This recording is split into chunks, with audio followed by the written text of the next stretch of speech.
Par quoi se caractérise l'onction? Je crois que nous pouvons dire sans risquer de nous tromper qu'elle représente le côté vocation de la présence de l'Esprit en nous. Elle est en rapport avec notre vocation, avec l'activité spirituelle qui découle de notre vocation. L'Esprit peut être en nous au repos, si je puis ainsi dire, comme un potentiel. Nous pouvons exprimer la chose dans un autre sens en disant que nous pouvons avoir vis-à-vis de l'Esprit une attitude passive. L'onction, au contraire, est toujours associée à l'action et à une vocation spécifique dans le plan de Dieu. Si je n'avais pas peur qu'on se méprenne sur le sens de mes paroles, je dirais que l'onction représente le côté officiel de la vie de l'Esprit. Quand on emploie un terme comme celui-là, ceux qui n'ont pas de ministère proprement dit et qui, parce qu'ils n'ont pas de ministère proprement dit, se considèrent comme les chrétiens ordinaires, l'arrière-plan anonyme de l'œuvre de Dieu commence tout de suite à se représenter une classe spécialement ointe, et qui est pour eux la classe officielle. Quant à eux, il semble à les entendre qu'ils restent en dehors de cette classe-là. Ils en sont encore au régime de l'ancienne alliance, avec sa distinction nettement tranchée entre ceux qui avaient reçu l'onction pour le service du sanctuaire et le reste du peuple qui ne devait pas s'en occuper. Or, si vous nourrissez de telles pensées, bien-aimés, chers amis, auditeurs, auditrices, il est grand temps de vous en défaire et de voir les choses comme elles sont sous le régime de la nouvelle alliance.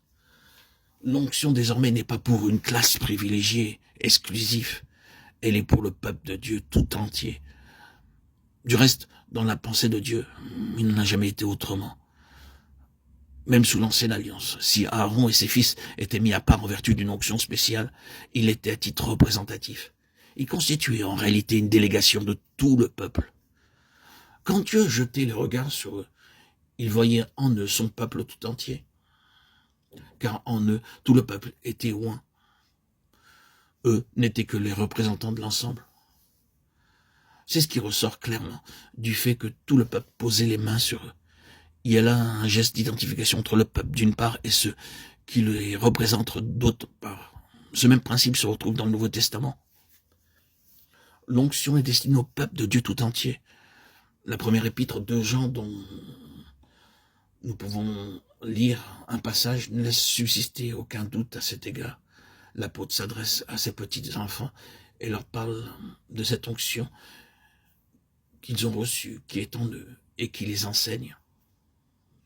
Je vous invite à lire 1 Jean 2, 20, 27. Ainsi, lorsque nous employons le terme officiel, nous n'avons pas à la penser une classe spéciale d'enfants de Dieu. Ce que nous voulons simplement dire, c'est que en matière de vocation, de service actif, de programme divin, c'est l'onction qui constitue la mise à part. Prenez votre Bible et vous verrez que d'un bout à l'autre, il en est ainsi.